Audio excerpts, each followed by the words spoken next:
Pessoal, não sei se vocês me conhecem, tá? Meu nome é Daniel Parente, tá bom? Eu sou formado pela Universidade Federal do Piauí. Eu tenho 15 anos de formado. Eu fiz cirurgia aqui em Teresina, no Hospital Santa Maria. Eu tenho uns 13 anos como cirurgião geral, tá? Eu acabei fazendo outras especializações, não em residência, mas especialização, e titulei. Hoje eu sou titulado em cirurgia do aparelho digestivo e endoscopia, com minhas especialidades, e tenho área de atuação em videolaparoscopia e cirurgia bariátrica, tá? Essa é minha formação. Eu tenho um mestrado inacabado, que eu abandonei.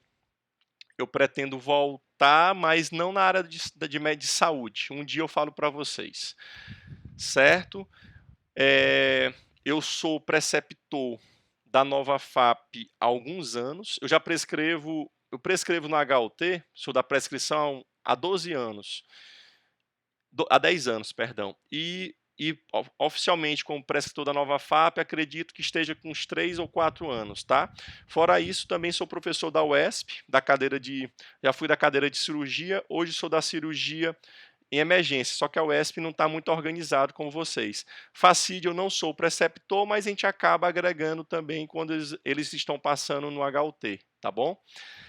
Hoje em dia, meu campo profissional, fora o HUT, eu sou médico da Unimed, sou cirurgião, tá? Opero muita videolaparoscopia, cirurgia bariátrica e também sou endoscopista. No HUT, eu estou mais na prescrição e na parte de endoscopia.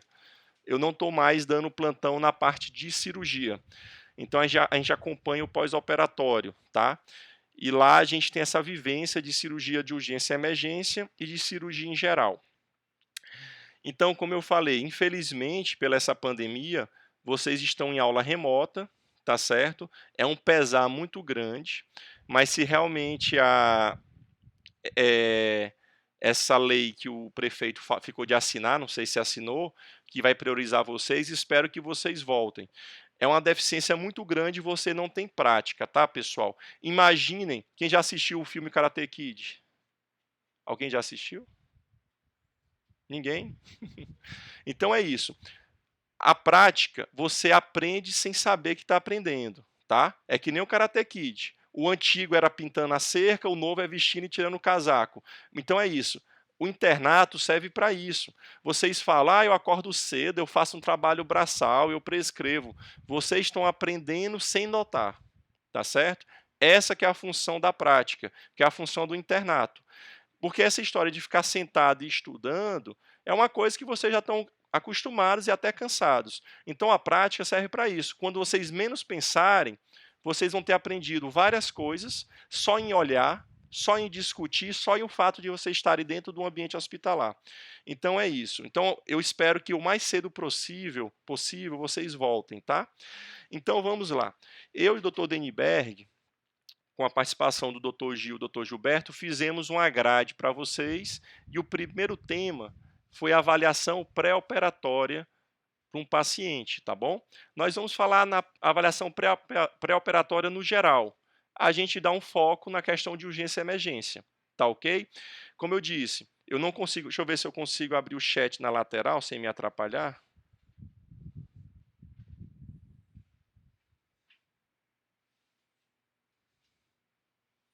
Pronto, eu acho que eu vou conseguir. Vou colocar ele aqui do lado, tá bom? Mas, assim, a preferência, se tiver alguma dúvida, é falar na hora, tá? Então, vamos lá.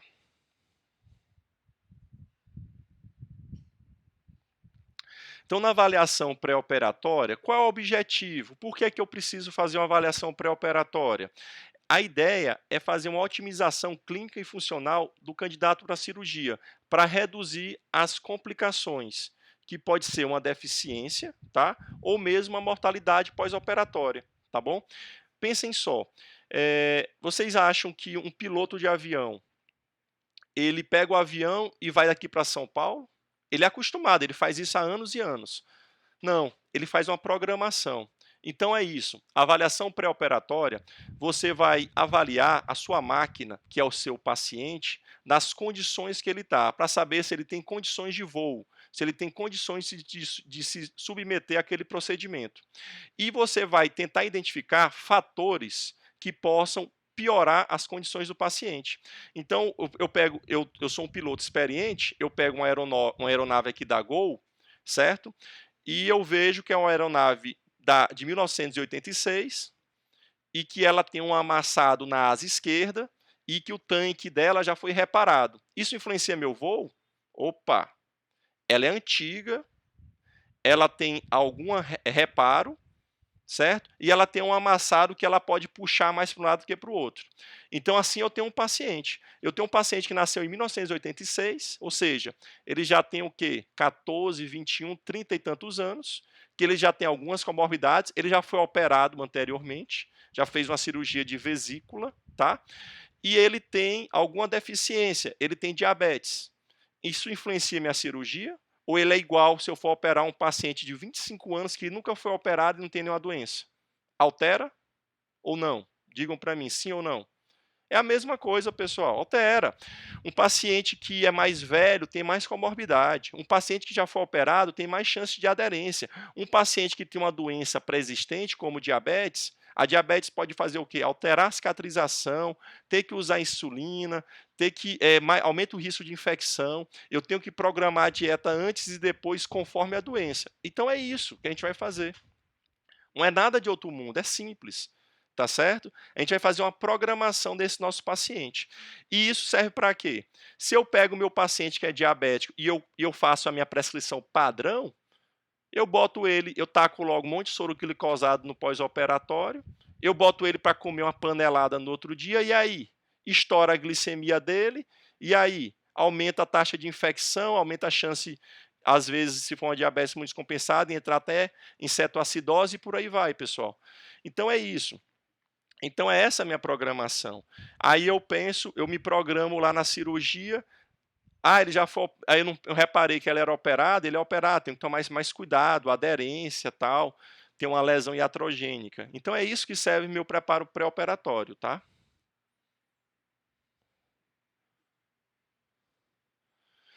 As complicações pós-operatórias, na avaliação pré-operatória, o que é que acontece nesse preparo? Exacerbação de doenças pré-existentes, como eu falei, eu tenho problema de tireoide, eu tenho diabetes, tenho hipertensão, então eu tenho que me preparar, tá?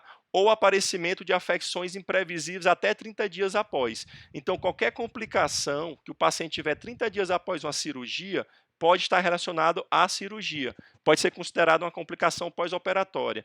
E essa exacerbação de doença pré-existente, vejam só, vamos falar de mulheres, tá certo?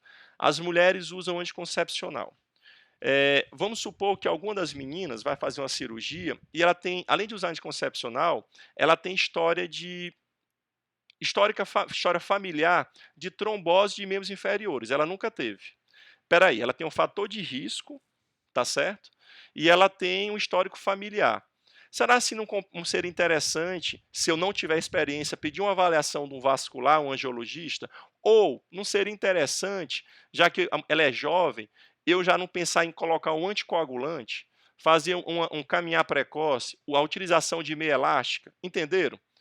Coisas que eu não faria se não tivesse essa avaliação, tá certo? Então, olha só como é a importância. E a incidência de complicação em pós-operatório é de 17%, pessoal. Olha como é alto. Quer dizer que dá mais ou menos o quê? 1 para cada 5 cirurgias tem complicação. Mas pode ser uma coisa simples, pode ser um seroma, uma infecção ou coisas mais graves, tá certo? Que podem até levar o paciente a ser reinternado ou ser submetido a uma nova cirurgia. Porque a complicação a gente não está colocando o tipo, a gravidade. O que é complicação? É qualquer coisa que saia do eixo, tá certo? É que nem um voo. Você chegou em São Paulo, beleza. A ideia é chegar vivo. Mas no caminho, o que é que pode acontecer? O avião pode trepidar, às vezes pode ter que parar antes para abastecer precoce, às vezes tem que dar uma volta maior para sair de uma tempestade. Isso é uma complicação. Não quer dizer que ela vai significar em risco. Então, olha só o tamanho da incidência de complicações em qualquer cirurgia, 17%. Olha como é alto, tá? Então, é um valor muito alto. Então, por isso, nós temos que nos programar.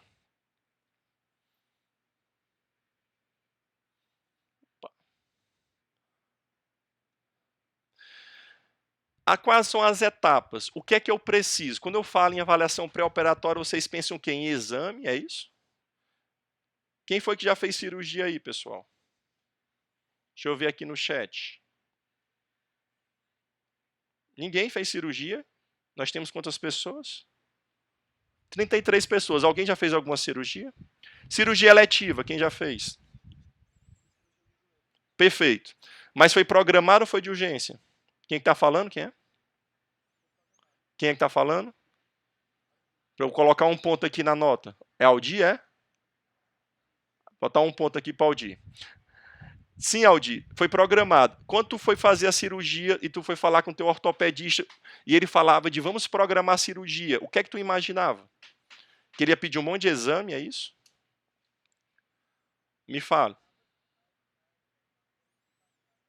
Ainda bem que o Aldi agora é doutor. Diga lá, Aldi.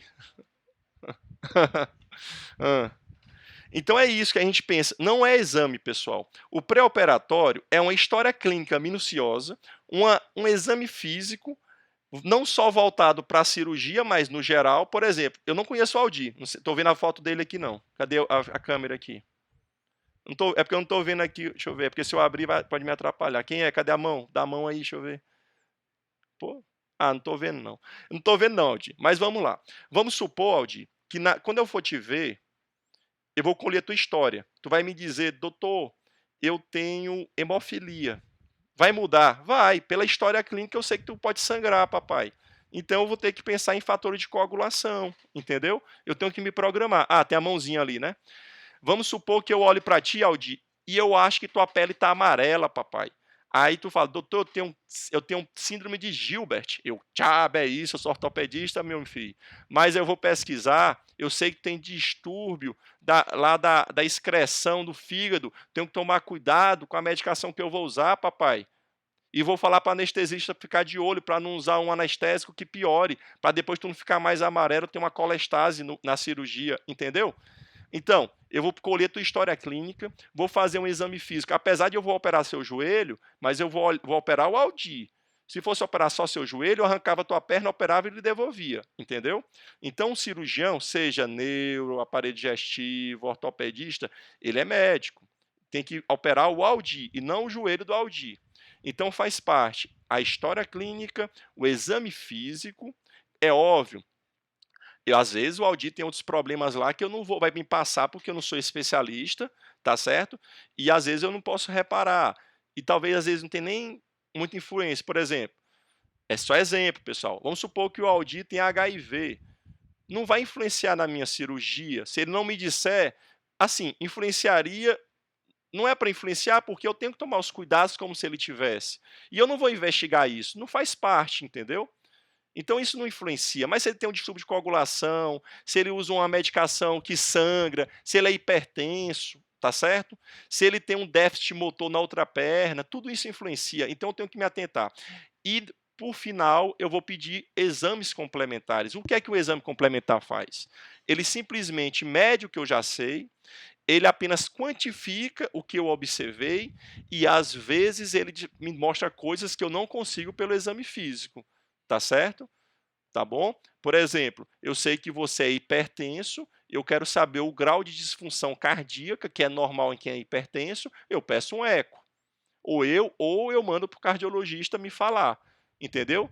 Que eu sei, eu estudei, eu sou ortopedista, tal, mas, pô, cara, naquela aula de cardiologia que eu estava de ressaca, eu lembro que o coração fica meio baqueado, entendeu? Então aí vai, tá certo? Então tem que ser direcionado. Não faz sentido ele te dar aqui um monte de exame. Eu faço esse exame aqui tudinho.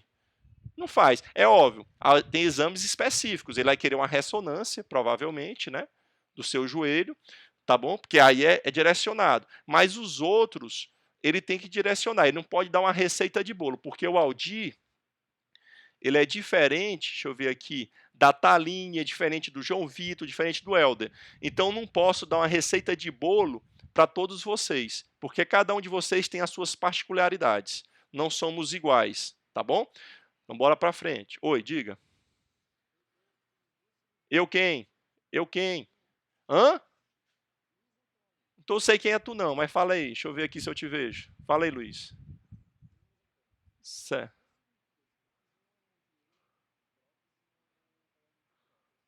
Certo. É o barbudo aqui, tô vendo agora. Igual a minha, tu deixa. Vai lá. Certo.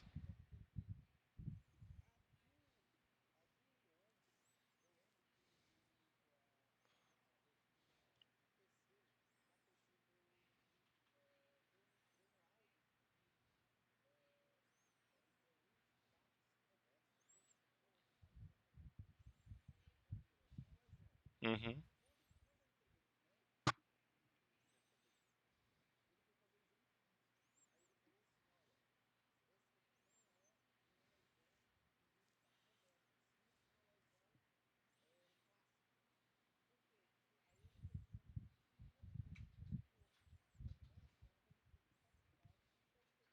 Perfeito. Perfeito.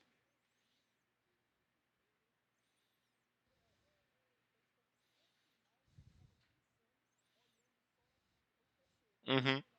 Exato.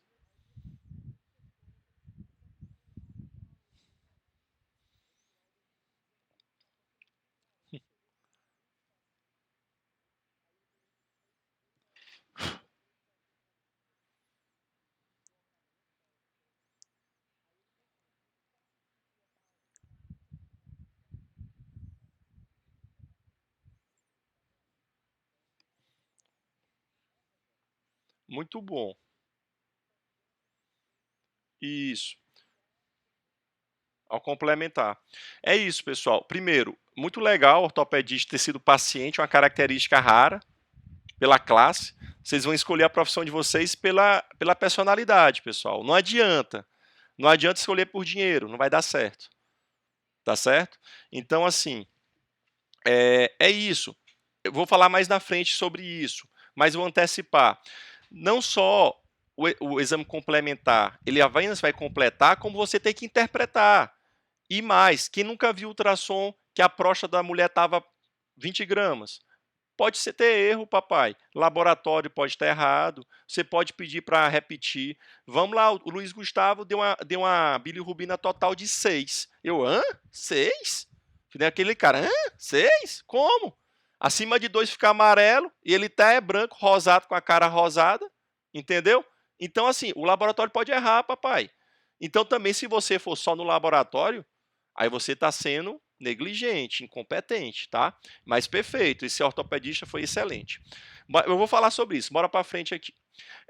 O exame de rotina pré-operatório. Sai da frente, sai da frente. Ele é realizado com a finalidade de identificar doenças não detectadas pelo exame clínico em pacientes assintomáticos e aparentemente saudáveis. Aí, por exemplo, o Luiz me falou que ele tinha.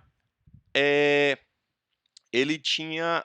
é, me surgiu na cabeça aqui, HIV, certo? Mas só que ele me falou que estava tranquilo, estava tudo bem. Eu posso pedir uma carga viral, tá certo? Só para eu poder saber se ele está mais suscetível ou não a uma infecção secundária. Porque é uma coisa que eu não vou saber. Eu estou olhando para ele, está bonitinho, está bonzinho.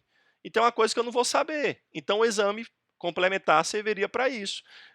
Ia mudar minha conduta cirúrgica? Não, mas vai cuidar para ele, eu talvez aumentar o espectro de antibiótico, eu restringir a visita, tá certo? Eu me preocupar com infecção por fungo, que é oportunista, tá certo? Então é para isso que serve, tá bom? Não é para me dizer o que eu deveria saber no exame físico, tá bom? Não é para isso. Médico que, para chegar a um diagnóstico, precisa do exame, ele teve algum erro de formação. E é isso que a gente quer evitar com vocês. Bora para frente. Os exames de rotina pré-operatórios são efetivamente checados? Às vezes o médico pede um monte de exame. Primeiro, ele nem sabe o que ele está pedindo. O médico chega lá e pede uma procalcitonina, vou nem falar mais dos bichinhos não, porque senão vão falar que eu estou com bullying. O clínico, o cirurgião pede uma procalcitonina. Chega lá, o resultado ele nem sabe. Aí ele vai olhar no Google. Porque não, porque o pessoal está pedindo, é tão bonitinho esse nome, procalcitonina, eu vou pedir. O paciente vai achar que eu sou chique. Aí não. O que que acontece? Ele nem sabe o significado. Ah, o VHS dele, eu pedi um VHS, veio de 40.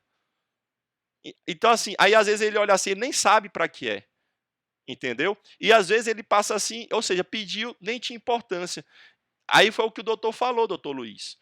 O seu médico checou, não só o laudo, mas checou a imagem, e ele viu que o laudo não correspondia. Talvez o radiologista lá se confundiu, ou fez uma avaliação errada, pode acontecer também, somos humanos, tá bom? Então ele checou, ele fez uma coisa boa. Por exemplo, quantos pacientes de pedra na vesícula chegou com, já tinha o diagnóstico, eu pedi o mais recente porque o plano disse que precisava, que aí vamos já falar da necessidade de novos exames, e aí veio normal. É raro na digitação. Se eu não tivesse checado e mandado para o plano ia perguntar: ei, meu amigo, você está com picaretagem, quer operar o cara sem pedra na vesícula? Entendeu? Então, tem que checar o exame, tá? Então a gente tem que ver se está sendo checado. O exame de rotina pré-operatório é, como eu falei, aquela receita de bolo, ele tem alguns inconvenientes. Primeiro, a falsa sensação de segurança. Porque, assim, muitas cirurgias, papai, vocês só precisam de um ultrassom.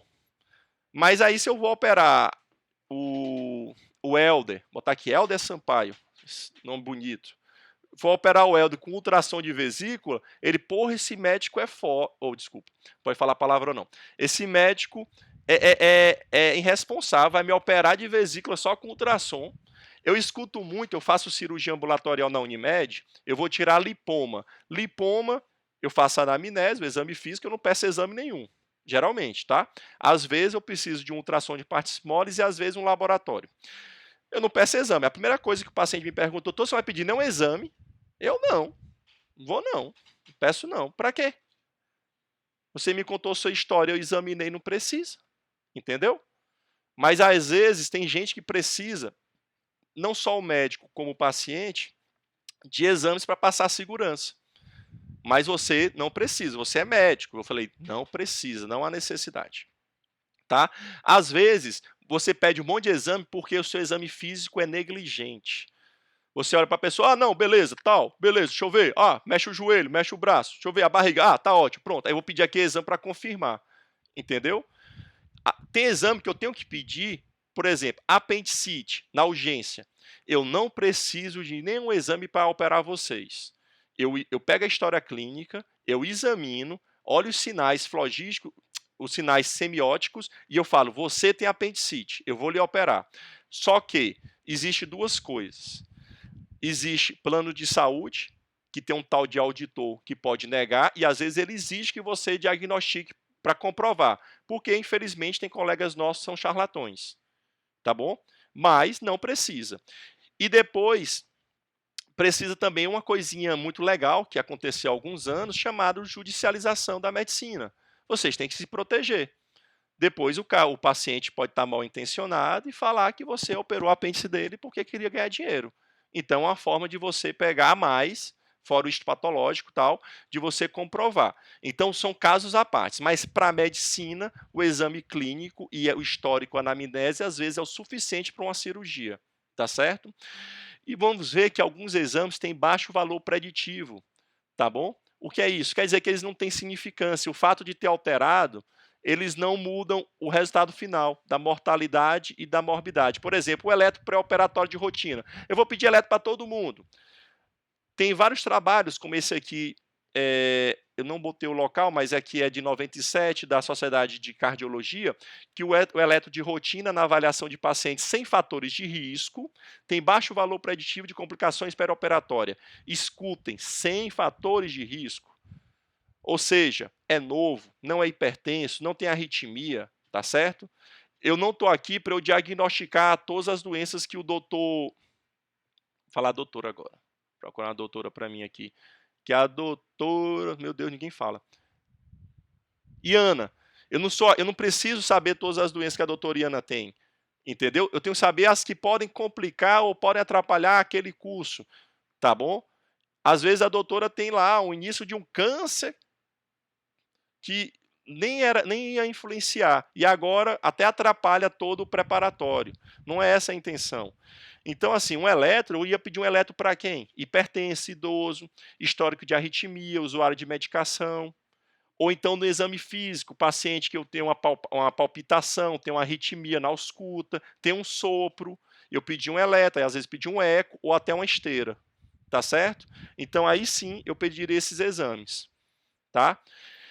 Aí também aqui nós temos, ó, sai da frente. Lá nos Estados Unidos, Estados Unidos isso aqui? Não, é desse estudo também. Cintilografia pré-operatória com talho de rotina. Tinha algum local que fazia isso. Mostrou uma sensibilidade de 38%, ou seja, nem sensível era para doenças cardíacas, isso aqui é para fazer o estresse coronariano, eu acredito, e baixa especificidade.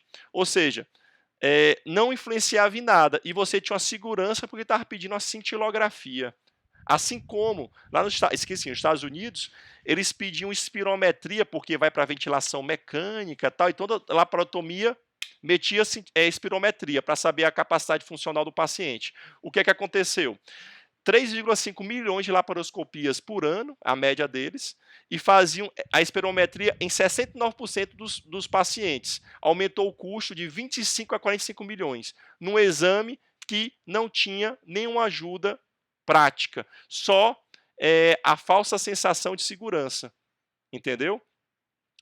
Custos nos testes pré-operatórios na Bélgica, lá em torno de 563 mil operações, possibilidade de redução de até 60% dos custos, porque você pode reduzir a quantidade de exames. Nós estamos falando, pessoal, se vocês pensam assim, eu vou pedir só mais um eletrozinho aqui para o Daniel, beleza, eu sou só um, mas você multiplica por uma população de 1 milhão, 2 milhões, 10 milhões. Isso tanto em termo de saúde pública, de SUS, no nosso caso, como em termo de plano de saúde. Por exemplo, a Unimed hoje é o maior plano de saúde do Estado. Ela tem mais ou menos, somando com a Intermed, quase 150 mil vidas. Você pensa, um eletrozinho multiplicado por várias cirurgias, olha o gasto que vai ter. E o pior, é desnecessário. Prejuízo para o plano, prejuízo para o paciente que ele acha que está seguro. Não há necessidade, muitas vezes, tá? A incidência de exames laboratoriais. Vocês têm que saber o seguinte, pessoas. Muitas pessoas têm alteração no laboratório. Beleza? Quer um exemplo? A minha creatinina ela é 1,2, 1,3. Ela é tocada. Ela é lá no nível superior. É uma coisa que sempre foi assim. Às vezes o médico desavisado vai fazer um pré-operatório. Não, vamos fazer uma prova de função. Ou seja, vai pedir outro exame, outro exame, outro exame. Para que ele pediu esse exame? Era realmente necessário? Ia influenciar? Não. Só que agora ele me provocou ansiedade, porque eu sou leigo, eu não sei, eu só sei que meu exame deu alterado. Ele vai pedir outro exame, que eu fiquei mais ansioso. Vai atrasar minha cirurgia, que eu já estava programado para operar amanhã, daqui a 2 dias, entendeu? E vai ser mais custoso para o SUS ou então para o plano de saúde, que ele vai pedir alguma prova de função renal. Vai pedir um ultrassom de vias urinárias. Ainda vai mandar para o nefrologista para ver se meu rim está bom. Olha só o custo que teve. Para no final descobrir, não, Daniel, eu vou me gabar aqui, tu é grande, é forte, tem muita massa muscular, uma dieta rica em proteína, é teu basal. Ô, vantagem. Olha só o desperdício. É diferente de eu falar, doutor, eu urino pouco. Doutor, eu tenho edema em membros inferiores, meu pai é renal. Doutor, eu encho a cara, eu tenho fatores de risco que aí é diferente, entendeu? É isso que eu quero que vocês percebam. Então, vocês têm que saber que a população em geral pode ter exames alterados. E alguns médicos desavisados podem dar peso para eles, tá? Porque é isso, quando você pede o pré-operatório, a ideia é que se der alterado, você investigue, você primeiro veja se tem importância, é para ter, porque você pediu, né? Entendeu? Mas se você pediu à toa, você tem que investigar. Ou então você tem que tentar descartar, tá certo? Um estudo aqui no JAMA, o JAMA é um jornal de medicina, tá? Importantíssimo, ele é de 85. Ele fez uma revisão de 2.000 prontuários e ele observou que 60% de cirurgias eletivas tinha pedido de exame sem justificativa. Olha só, 60% de 2.000 cirurgias foi pedir exame sem necessidade. E desses exames, apenas 0,22% foram anormais. Qual foi a influência que teve? Zero. E o custo? Custo de dinheiro e de tempo. Olha, vocês estão entendendo isso? Quando não é necessário, o prejuízo que você provoca, porque não é um paciente. São 2.000 pacientes. 100 reais de um exame vezes 2.000 vai para 20.000. 20.000? Não, vai para 200. Olha só. Entendeu? Então é isso que vocês têm que botar na cabeça de vocês. Vocês têm que ter responsabilidade para o SUS. Então não é quando vocês estiverem no SUS, vocês têm lá o poder da caneta, vocês vão tacando exame. Doutor, para que é que eu vou pedir esse exame? Vocês sempre têm que perguntar para o preceptor de vocês quando forem residentes. Há necessidade? Aí assim, se ele falar, eu preciso para documentar, beleza, entendeu? Mas necessidade técnica. Precisa, doutor, desse exame? Vocês têm que aprender isso. Vocês podem depois até fazer errado, mas vocês têm que saber o certo. Isso que é o importante, tá bom? Vamos para frente. Exame de rotina pré-operatório. Candidatos à operação eletiva sem doença sistêmica aguda ou crônica. Precisa? Não. Exames desnecessários em até 95%. O paciente vai fazer uma cirurgia eletiva, não tem nenhum tipo de doença aguda ou crônica, fora aquele problema lá específico, né? Vamos descartar. Aí tu vai pedir um monte de exame, papai. Vamos supor, a mulher vai colocar uma prótese mamária. É claro que eu tenho que pedir ultrassom de mama, eu tenho que pedir o laboratório. Se for anestesia geral, eu vou ver como é que está o pulmão. Mas vamos supor que ela vai fazer com sedação anestesia local. Entendeu? Para que é que eu vou pedir um ultrassom de abdômen, sorologia, não sei o que, não sei o que, não sei o que? É o que eles fazem. É a receita de bolo. Não é, papai. Entendeu? É isso que eu quero falar. Então, 95% dos pacientes vão fazer exames desnecessários. Ou seja, eles vão ser submetidos a procedimentos que, às vezes, podem ser invasivos, ou seja, podem submetê-los a risco, como, por exemplo, uma endoscopia, uma colonoscopia, uma tomografia com contraste, tá? E 95% é desnecessário, nem precisava. Entenderam o raciocínio? Bora para frente. Agora, existe algumas coisas importantes. Existe algumas coisas... Oi, alguém vai falar? João Vitor, deixa eu achar aqui. Pera aí, calma aí, deixa eu achar aqui. Vou passando aqui. João Vitor, achei. Pronto, vai.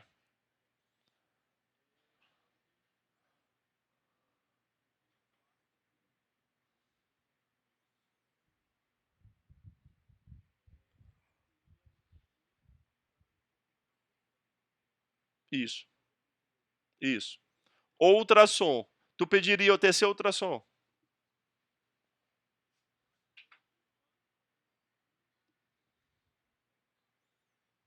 Mas tu pediria TC ultrassom? No HUT, tu pede TC ultrassom?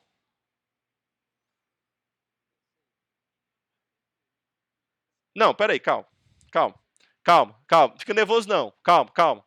Calma. Ei, calma. Fica nervoso não, respira. Vamos lá. No HUT, eu cheguei com a clínica de apendicite. Tu pede ultrassom ou TC? Ou tu não pede exame? Beleza. Na Unimed, eu cheguei com apendicite. Tu pede o TC ou ultrassom? Ou não pede exame? Pô, velho, João, tu tá sendo mal, cara. João, quando tu for médico, tu trabalha no HUT e na Unimed, tu vai vestido da mesma forma para a Unimed e para o HUT ou tu vai de forma diferente? Perfeito. Então, também trate os pacientes da mesma forma, tá certo? Não mude. A conduta tem que ser igual. Primeiro, só nesse caso de apendicite, o exame padrão ouro é tomografia, tá? Ultrassom, se der positivo, é o suficiente. Mas tanto na Unimed como no HUT, você vai pedir apenas com... Não, no HUT e na Unimed, você vai pedir com uma coisa em comum, prova judicial. E na Unimed, você vai ter que pedir pelo fato de que o plano solicita, para a questão de auditoria. Senão, tu vai operar e depois tu não recebe, tá bom? Mas, nos dois casos, pela medicina clássica, pelo correto, pelo CRM, pela... Como é que mais? Fala mais gente aí, meu Deus do céu. Qual é o nome do juramento mesmo, da gente? Hipócrates. Pelo juramento de Hipócrates, vocês só precisam do exame físico. Entenderam o que eu estou querendo dizer? Então, assim, realmente o exame físico, e anamnese é o suficiente. Porém, no HUT, você vai precisar, para poder não dizer que você está fazendo conduta errada, porque infelizmente a gente tem que considerar a judicialização. E na Unimed, além da judicialização, nós temos também a questão da auditoria. Ultrassom eu peço mais, por quê? Porque é um exame com menor risco para o paciente. É um exame barato, é um exame sem radiação, e é um exame que, quando o médico está lá, tanto faz, entendeu? É mais rápido. Só que tem suas limitações. Quando é positivo, beleza. Quando é negativo e eu tenho clínica, aí eu tomografo. Mas o correto, o padrão ouro é tomografia. E o pior, doutor, sabe, mas o padrão ouro é tomografia com contraste. E aí, tu faz contraste? Olha a situação que a gente se coloca. Tu vai fazer contraste? E se o papai aqui tiver alergia? E lá na tomografia com o tecnólogo fizer uma reação anafilática, papai. E aí? Hã? CRM, de quem é o CRM que carimbou? Quem é o CRM? Aí o juiz vai pensar, papai, tu pediu esse exame por quê? Não brinque, não. Eu já tive colega meu, até um paciente que era até um amigo meu, pediu uma tomografia porque ele tinha uma dor, tal. Ele teve uma reação anafilática lá na Medimagem, entendeu? Quase foi pro tubo, teve que ficar internado, papai. Isso acontece. E aí? É por isso que eu tô falando. Olha só, pelo exemplo simples, olha a complexidade do negócio. Entendeu? Então, se a gente fosse fazer a medicina correta, o seu exame físico, pela história do paciente, vocês vão ter uma aula muito boa. Não sei se quem vai dar, se vai ser eu, vai ser excelente. Se não for eu, também vai ser boa. Sobre abdômen agudo inflamatório, que vai falar de apendicite. Então, tem a clínica clássica, o exame físico clássico, entendeu? Para que eu vou pedir? É claro, às vezes a anamnese a paciente não sabe nem te falar direito, entendeu? Às vezes também o exame físico dá trabalho, aí entra o exame complementar, entendeu? Aí eu vou fazer uma tomografia, tá certo? Um exame. Mas às vezes, quando é clássico, que é a maioria dos casos, não deveria precisar de exames. Vamos para frente, senão a gente termina não. Eu acho que são 210 slides, pessoal. Vamos embora. Eu falei que eu tive trabalho para fazer, né? Vocês vão ficar cansados aí não, né? Alguém já foi embora? 33. Se diminuir um aqui, eu tiro um ponto de todo mundo, tá bom? Fechou? Tá combinado? Hã? Quem cala, consente, né? Oi, quem é? Peraí, deixa eu procurar aqui. É o Luiz. Rapaz, esse Luiz fala, peraí. Cadê o Luiz? Fala aí, Luiz. Não, peraí, não, procurar de novo. Aí, Luiz Antônio, achei. Fala.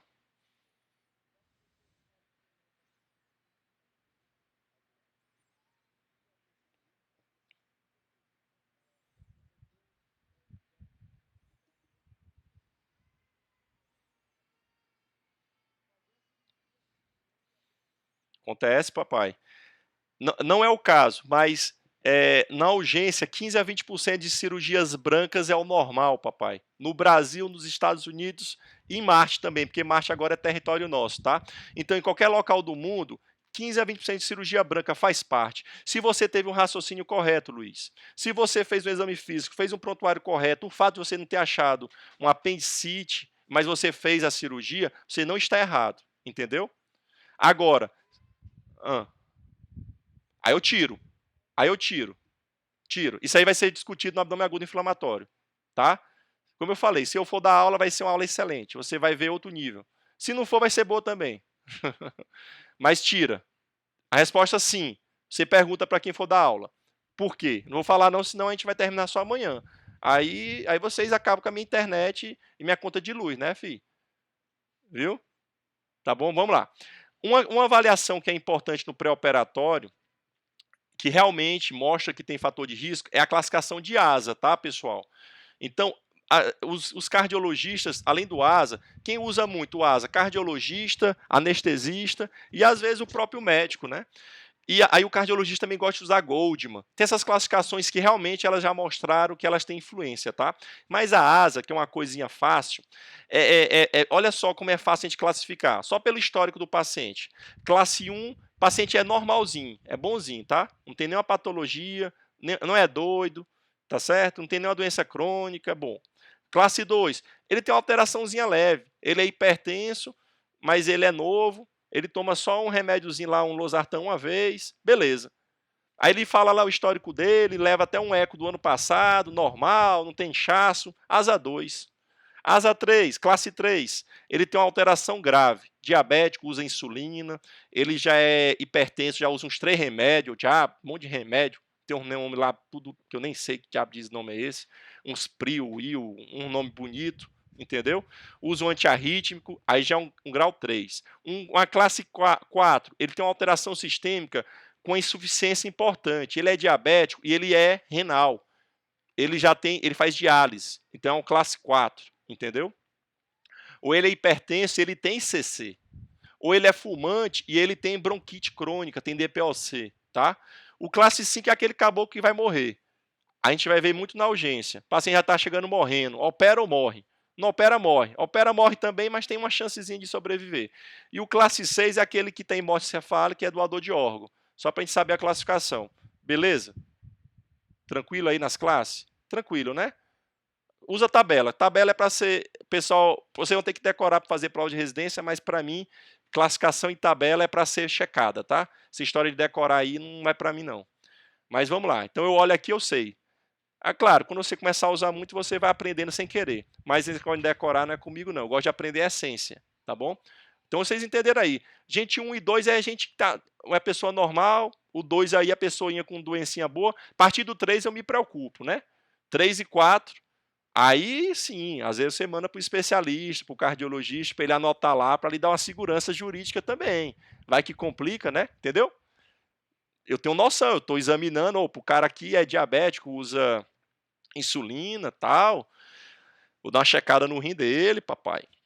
Vou mandar para o endócrino me dizer lá se eu posso suspender a insulina, se eu troco a medicação. Ele toma lá um remédio bonito novo aí, um tal de vixe Maria, de esqueci agora.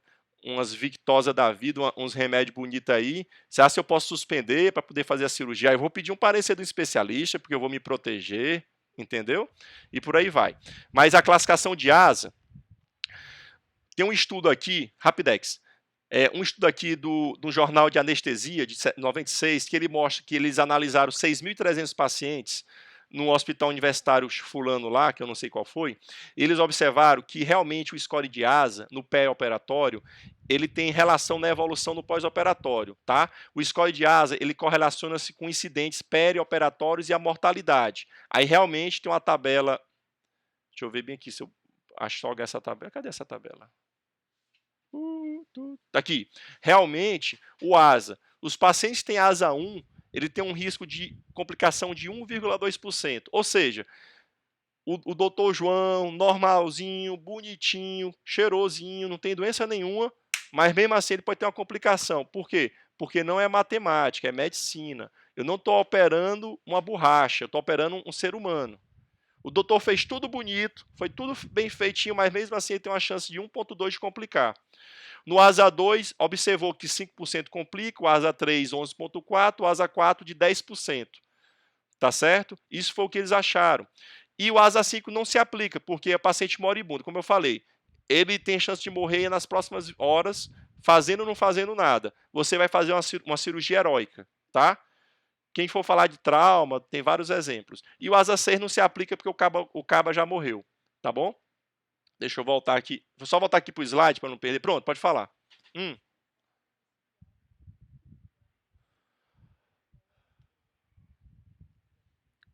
Doença crônica. Aí tu tem que ver, é controlada ou não é, papai? É asa 2 ou asa 3? É grave ou não? Sabe por quê? Olha só. Vamos supor que você é psiquiátrico. Vai influenciar no pós-operatório? Vai. Eu vou mandar tu ficar parado, tu vai levantar. Eu vou mandar tu não comer, tu vai comer. É doido. Com todo respeito. Entendeu? É doido. Não vai seguir minhas orientações. Eu já vi paciente psiquiátrico tendo deiscência de ferida e puxando as tripas. E aí? Entendeu? Tá lá colostomizado. Aí ele pega, teve que colostomizar, ele pega, fica pegando na bosta. Fica fazendo capitão. Entendeu? Olha como vai influenciar, aumenta a chance de infecção. Tá certo? Às vezes, tu tem que sedar o paciente ou amarrar. aumenta a chance de trombose, vai precisar de fisioterapia, vai precisar de anticoagulante. Olha só a complicação. Então é importante a questão psiquiátrica. No ASA 1 é paciente sem doenças, inclusive psiquiátricas. Está lá escrito, cadê? Aqui, ó, ausência de alterações sistêmicas, funcionais, bioquímicas e psiquiátricas. Perfeito? Vamos embora. Os exames complementares, exame radiológico, 6 meses. O doutor fez aí, o ombro dele estava lascado. 6 meses depois, para quê? Não está lascado? Não melhorou, vai ter que operar, né? Agora é óbvio, passou de 6 meses, vamos pedir um novo aí para melhorar. Ou então, teve algum evento nesse período. Vamos supor, o Matheus, tem um Matheus que não tem foto, vai perder um ponto, o Matheus C, não sei quem diabo é C. E a Letícia também, menos um ponto para cada um. Quem mais? O Ellen, Isaac, Marina, tem um cara de gente aqui que não tem foto. Ah não, voltou, apareceu. Rapaz, só você passar pro lado. Tem um tal de iPhone de Irineu. É do Irineu Foto, é? Ah, pá, mas não tô te vendo. Não, mas não tô vendo. Tô falando com além. Eu tô parecendo um doido aqui falando com além. Alguém entra aqui e o cara tá falando sozinho, não tá vendo ninguém. Taline Medeiros, Isaac, João José, Talena. Aqui tá aqui. É, eu tô vendo vocês aqui, papai. Eu tô aqui. Tá bom, perdeu um ponto. Aí tu fala, mamãe, me deu um computador novo, que eu tô perdendo ponto. Me deu um iMac, me deu um Quem? Quem é? A Talena? Ah, vi a Talena. Vi. Ah, vi. Tá bom, recuperou o ponto. Tirar só 0,1, porque eu não vi naquela hora. Vamos lá. Então, assim, tu chega para mim, doutor, tem uma tomografia aqui que eu fiz. E nós vamos fazer uma cirurgia. Não, tá bom essa tomografia, mas tá com quanto tempo? Tá com 2 meses. E de lá para cá teve alguma coisa? Não, eu tive só Covid. Ô, pera aí, né, papai? Teve uma alteração pulmonar, eu vou pedir um novo exame, entenderam? Mas se não teve, não precisa eu pedir outro exame. O eletro e a análise laboratorial, a mesma coisa, 3 meses, a não ser que teve alguma coisa que alterou, entendeu? Por exemplo, eu fiz a função pancreática, eu tenho um microcálculo, eu fiz a função pancreática, eu fiz meu laboratório há um tempo atrás, inclusive fiz amilase, lipase, bilirrubina, tal, teu normal. Só que nesse período eu tive umas dorzinhas aqui, sabe? Uma dor em barra, em abdômen superior, um negócio assim, sabe? Que ia para as costas. Ou seja, sinal clássico de pancreatite. Só que eu fiquei em casa, sabe? Eu fiquei sem comer, melhorou. Aí eu vou pedir uma função pancreática de novo, entenderam? Se não tiver intercurso, radiológico 6 meses, eletro e laboratorial 3 meses, tá? Não precisa ficar repetindo, tá bom? Às vezes o paciente fica ansioso. Doutor, mas tem que repetir, eu vou fazer uma cirurgia, tal. Você tem que tranquilizar seu paciente.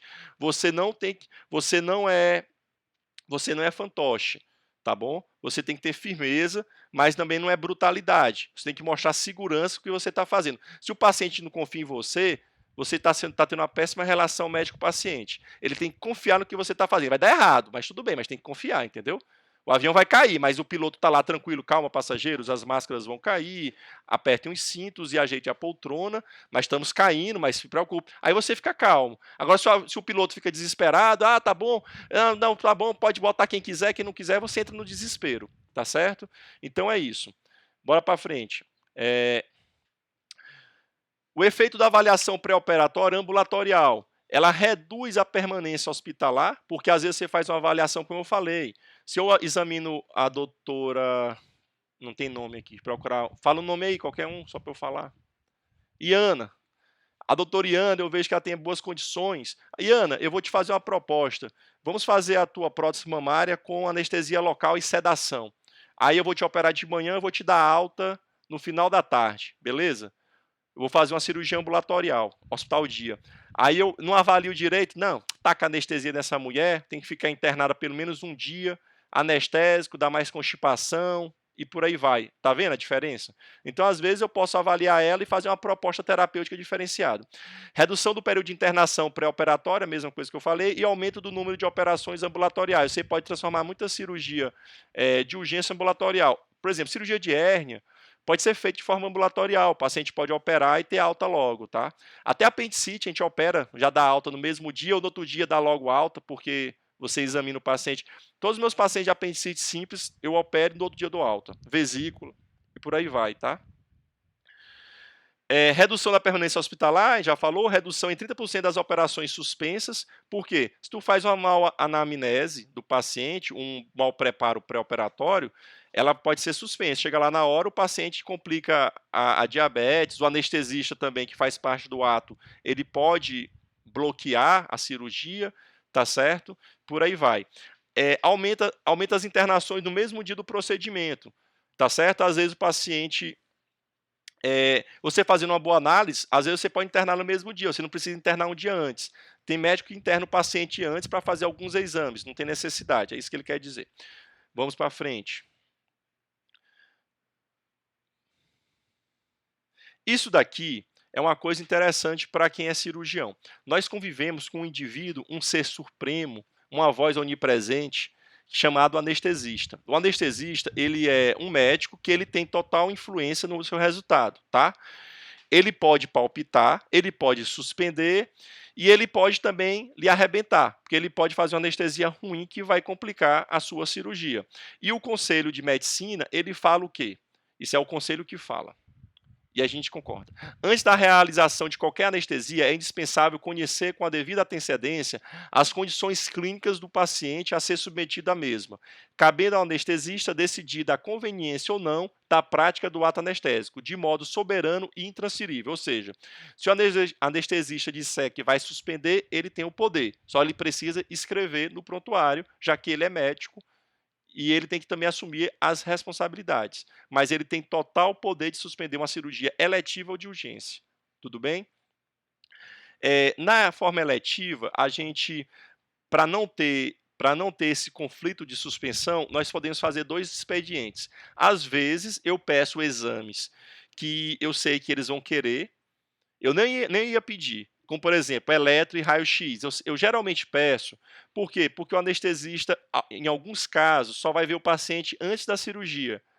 Então, eles vão querer esse exame. E em alguns pacientes específicos, que eu sei que têm patologias crônicas e que podem precisar de mais exames, para eu não ter que pedir um monte de exame, eu mando ele fazer uma consulta pré-operatória com o anestesiologista, tá? Eu encaminho para falar com o anestesista e deixo ele pedir o que ele quiser de exame. Aí depois ele só vai me dizer, Daniel, opera, não opera? Ou Daniel, tem que fazer isso, tem que controlar isso, ou ele encaminha para alguém. Então você, para evitar esse tipo de conflito, você tem esses expedientes. Você pode, às vezes, pedir um exame a mais, tá certo? Ou então você já pode encaminhar. Como eu trabalho na Unimed, a Unimed já tem já é do plano do hospital e do plano de saúde, a gente já tem um expediente, que todo paciente ele vai um dia antes da cirurgia falar com o anestesista, tá? Então eu já deixo os exames organizados, já oriento o paciente, ele vai antes para falar com o anestesista. Porque se tiver alguma coisa para corrigir, a gente tem tempo hábil de corrigir para não atrapalhar a cirurgia, tá bom? Mas às vezes acontece de o paciente só ver o anestesista na hora. E às vezes acontece de a cirurgia ser suspensa. Tudo bem? Mas é mais comum em cirurgias de urgência, tá? As eletivas, como a gente faz você já tem uma organização, aquela coisa toda, é mais difícil isso acontecer, mas pode acontecer. Na anamnese da consulta pré-operatória, vocês têm que ver a história da doença atual, né? Quando é que começou tal, e já foi, o tratamento já foi. Aí você vai ver se o paciente consegue fazer algumas coisas, atividade física, quando é que ele já foi ao médico, ele já foi no cardiologista, o que é que ele já fez, qual é a medicação que ele usa, se ele tem algum tipo de alergia, o histórico social dele, se ele bebe, ele fuma, usa alguma droga ilícita, tá? E qualquer condição de doença crônica, particularmente os aspectos cardiovasculares, pulmonares, hepáticos, renais, endócrinos e neurológicos, porque todos podem influenciar a sua cirurgia. Tudo bem, pessoal? Então são as coisas que a gente tem que estar atento durante a anamnese. Eu elaborei aqui nesse slide seguinte. Não, é o seguinte não, mais para frente eu vou falar. Deixa eu ver aqui. Aqui. Vamos lá falar isso aqui, eu falo aquele lá. Também na anamnese, o paciente já fez alguma cirurgia, já tomou anestesia, tá certo? Teve algum sangramento a mais. Se ele tem uma cirurgia anterior, você olha a cicatrização, tá certo? Porque aí você já vai ver a técnica que você vai fazer, você já vai precaver talvez com medicação se ele vai ter ou não cicatrização hipertrófica, já vai preparar para ele, porque ele tem tendência a queloide, tá? Você pode ver a via aérea, geralmente quem vai ver é o anestesista. Em alguns casos, eles pedem uma laringoscopia para te ver lá o malaparte, saber se é um paciente fácil ou não de entubar, história de anestesia familiar dele, ver como é que é os acessos, se ele tem um bom acesso periférico, às vezes o paciente não tem que fazer um acesso central, e os exames laboratoriais, isso é o que você vai checar. Algumas perguntas eu sempre faço para meus pacientes, por exemplo, se tem alguma doença, você tem alguma doença? Entendeu? Você usa algum tipo de remédio? Tá certo? Alguém na família tem algum tipo de doença, diabetes, hipertensão, história de câncer? Porque às vezes você tem e nem sabe, né? Se você tem algum problema com anestesia, tomou anestesia no dente? Ah, doutor, tomei anestesia no dente e meu rosto foi inchado. Opa, será que foi um choque anafilático? Tem alguma chance de você estar grávida? Quem é aqui? Deixa eu ver. Quem é essa daqui? Dá para ver o nome? Não, tem não, doutor. Tem não, tem não. E tu usa anticoncepcional? Uso. Não sei o quê, tá certo. Menstruou? Não, tá com 2 meses sem menstruar, mas tem não. Beleza, eu pedi um teste de gravidez, vai, né? Às vezes você não confia o que o paciente fala. Você tem alguma alergia? Aí eles vão falar, eu tenho alergia à poeira. Não, beleza, mas tem alergia a alguma medicação tal? Você é fumante? Sou, doutor. Aí você vê, há quanto tempo fuma muito? Tem gente que fuma quando bebe, né? É uma coisa mais casual, mas você pergunta. Assim como o uso de álcool, né? Não, eu bebo uma vez ou outra, tal. Mas claro, estudante de medicina, você nem pergunta, você sabe que bebe muito, né? Vocês bebem pra caramba, vocês gostam muito de farra e tal. Mas tudo bem, mas aí você já vê a questão profissional, você já fala, não, vou nem perguntar que eu já sei a resposta. Mas tudo bem. Então você bebe, por quê? O cara bebe muito, olha a função hepática. Às vezes está com o TAP alargado, sangra mais, entendeu? Às vezes o fígado já está inflamado, já tem uma esteatose alcoólica, por causa do fígado. Aí o anestesista vai lá, ataca um gás anestésico lá que é patotóxico, tá certo? Então tudo isso influencia. Quando o médico está fazendo algumas perguntas, ele tem essas perguntas elas são bem elaboradas, elas têm um raciocínio, tá? Deixa eu ver aqui, estou aqui, Ave Maria, tá, beleza. Aí assim, alguns fatores de risco pulmonares, tá? Para vocês ficarem atentos. Paciente com mais de 60 anos, isso é por estudo, um nível de evidência A. Vocês sabem o nível de evidência, não sabe, pessoal? A, B, C, D, sabe? Sabe, né? Hein? Nos estudos lá, vocês não sabem, não? Sabe, não? O A, só para vocês saberem, o A é aquela coisa que é consenso, tá? São estudos que realmente têm um valor preditivo muito forte, meta-análise e tal. Um dia, na próxima aula, já que vocês não sabem, eu faço uma introduçãozinha sobre isso. Mas quando for A e B, são coisas que têm realmente comprovação científica na literatura, tá bom? Então, pacientes idosos, acima de 60 anos, eles têm mais complicações pulmonares. Ou seja, o que quer dizer isso? Que esses pacientes merecem um raio-x, uma tomografia, uma espirometria, às vezes merece passar no pneumologista, entenderam? Paciente que tem DPOC crônica também complica mais, mesma coisa. Paciente que tem condições clínicas, classificação de ASA, principalmente a partir do ASA 3, vocês viram que complica. Então a ASA faz parte da minha classificação. Fumar, quem fuma tem mais chance, é um nível de evidência B. ICC, tem mais complicação. O paciente tem ICC, eu vou mandar no cardiologista para fazer um eco, uma esteira, para ele me dizer o que é que eu tenho que tomar de cuidado. Quem tem albumina baixa, abaixo de 3,5, a gente sabe que a albumina altera a cicatrização, resposta imunológica. Então, pacientes que têm hipoalbuminemia, eles têm mais chance também de ter complicação. Dependências funcionais, pacientes neurológicos, sequelados, psiquiátricos também tem, e pacientes também que são retentores crônicos de CO2, né? Que tem um PCO2 acima de 45. Paciente tem doenças crônicas pulmonares, tá? Então você vê que isso aqui são algumas patologias que têm nível de evidência na literatura e compete a vocês pedir exames ou encaminhar para especialistas para eles dizer como é que está a condição clínica, se eles autorizam ou não fazer o ato cirúrgico e autorizando quais são os cuidados que vocês têm que ser. Por exemplo, o pai do... Esse meninozinho aqui, qual é o nome dele? Ah, não sei. Vocês não falam? Deixa eu ver. O pai da Taline vai operar, ele é fumante. Aí eu aproveito, mando no pneumologista, eu falo que ele vai fazer uma cirurgia de vesícula. O pneumologista me manda uma carta dizendo que ele está apto, ele fez espirometria e fez uma tomografia de tórax. Ele está apto a fazer a cirurgia para anestesia geral, porém, ele me pediu para que ele faça fisioterapia 3 vezes, 2 vezes por dia, que ele faça VNI, tá bom? e que ele use anticoagulante. Aí eu vou seguir as orientações dele. Eu já ia fazer isso, porque eu já sei. Mas só que eu vou seguir e eu estou embasado cientificamente para fazer isso, entenderam? Eu mando para o especialista uma carta dizendo que eu gostaria de uma avaliação para fazer tal procedimento. Se ele autoriza ou não, ou então se ele e o que é que ele pode me sugerir para eu fazer para ter menor chance. Não quer dizer que não vai ter complicação, tá? Vamos para frente. Estamos acabando, pessoal. Acho que só falta mais 100 slides. Tá perto. Fatores de risco de complicação pulmonar, ele também pode estar, fora aqueles fatores, também pelo local da cirurgia, né? Cirurgia abdominal tem complicação pulmonar, uma laparotomia, um corte na barriga, nível de evidência B, torácica também tem, tá? Neurológico, pescoço, vascular e de emergência tem mais risco de ter complicações. Então são pacientes que têm mais chance de ter complicações, tem que tomar cuidado. Certo? Então, são pacientes que precisam de fisioterapia, deambulação precoce, às vezes precisa fazer suporte de O2 e por aí vai. A técnica anestésica também, tá certo? Pacientes que usam anestesia geral em relação à raquianestesia tem mais chance de ter complicação. Então, se às vezes... Por que quando você vai fazer apendicite no HUT, que não tem vídeo, o anestesista já vai lá preparando uma raque? Porque complica menos, papai. Entendeu? Complica menos. Duração da cirurgia. Cirurgias mais demoradas tem mais complicação. Aí vai naquela história.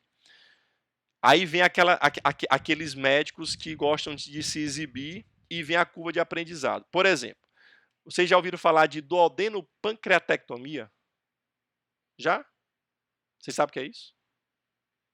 Alguém sabe o que é isso? Hã? Cirurgia de Whipple. Alguém sabe?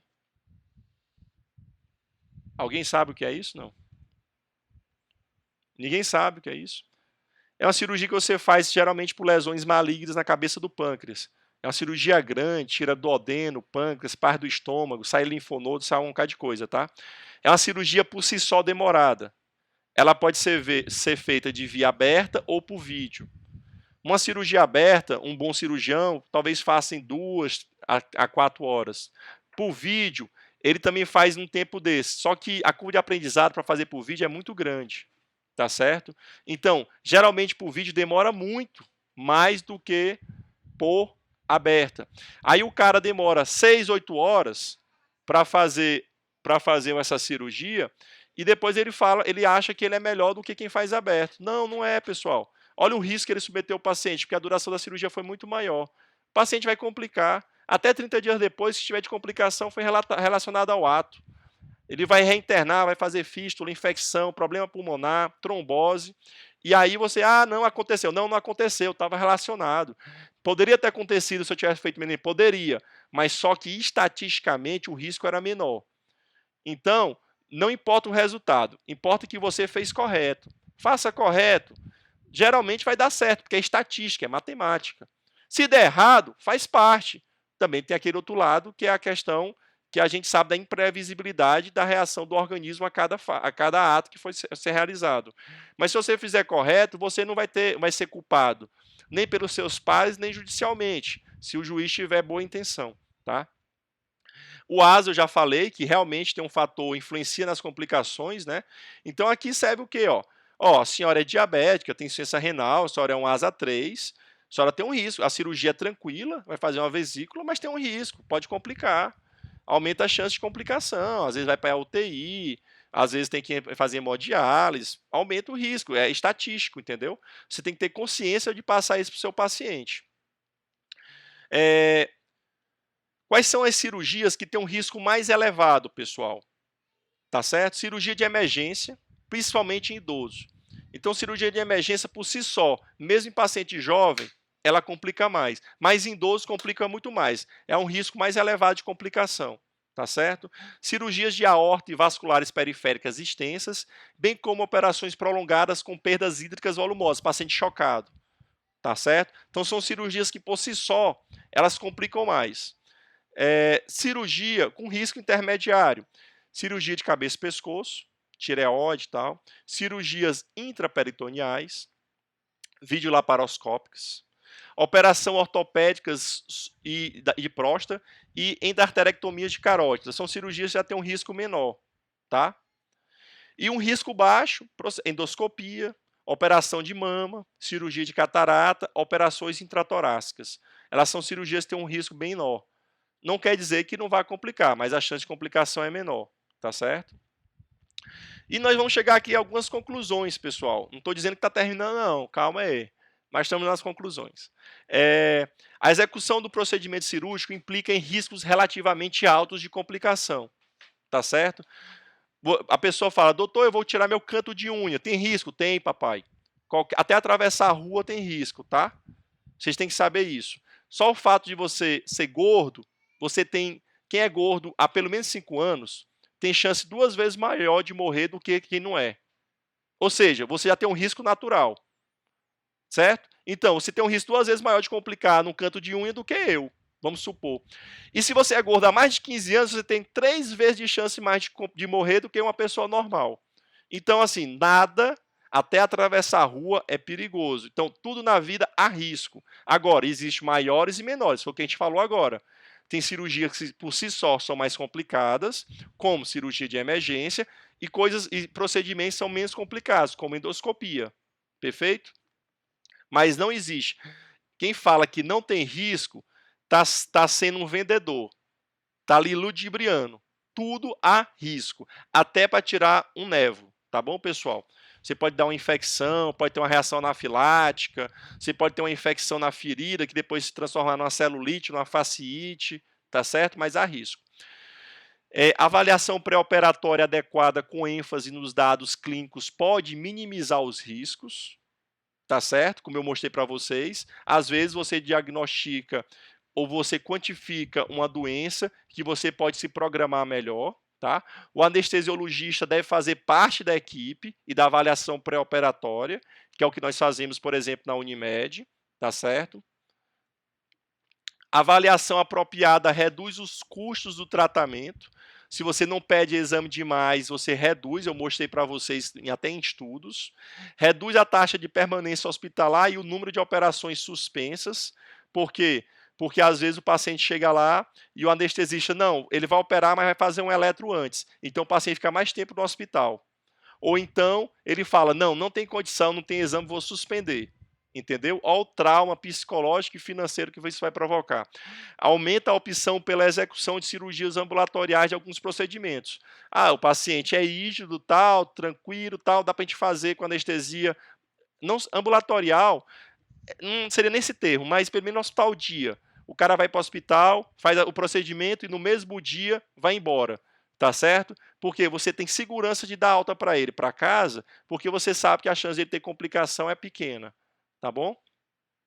Por fim, pessoal, eu quero dizer para vocês que foi um prazer estar aqui com vocês. A primeira aula de algumas outras, é o último slide. Não eram 100 slides, tá? É só porque assim, agora ficou bom, né? Porque antes, como era 200, aí vocês ficaram assim. Agora, como viram que é menos, aí fica melhor, né? Dá uma sensação de êxtase. Eu quero falar, meu nome é Daniel Parente, eu quero falar que eu estou em algumas redes sociais.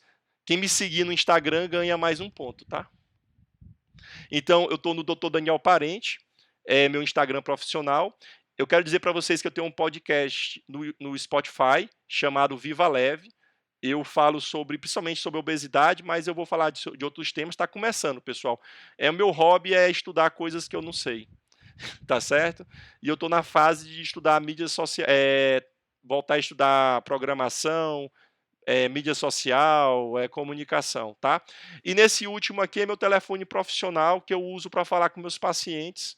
E se vocês quiserem mandar alguma mensagem, ligar não, mas mensagem podem mandar, de preferência por escrito, que é mais fácil que ouvir áudio, e eu respondo para vocês. Também pode usar esses QR Codes, eles funcionam, tá?